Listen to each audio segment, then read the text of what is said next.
I was sat. There was a prison library in the grounds of the prison, and I'd gone and got some books, and it was a nice sunny day, and I was sat down outside the library against the library wall, reading this book, and there was a path, a few yards away, and there was a couple of prisoners walking along that path, and they obviously didn't realise I could overhear them, and one of them said to the other he said, that little guy with glasses, sat there.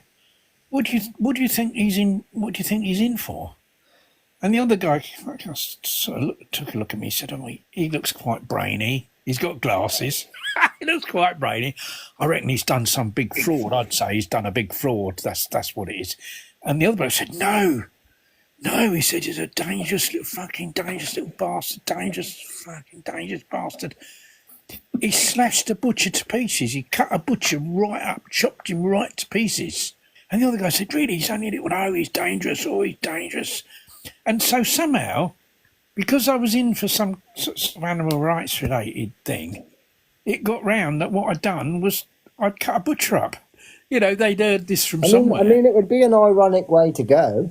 It kind of would be. And I just didn't say anything. I think I'll let them believe it. If they won't believe, let them believe I can have people killed. Yeah, I mean, I suppose in some essence it probably helped keep you safe too, Yeah, I know, but that's what it's like. You just get everything is twisted and exaggerated because of bored. I was never bored. I mean, I spent my time studying and keeping fit. I was never bored in prison. Did you give out any flyers?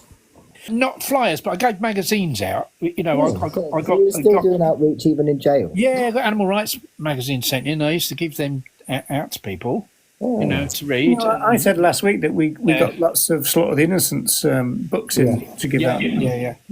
I think I did ask this last week, but was there any kind of successful conversions or people that you kind of would still know that have gone vegan from prison?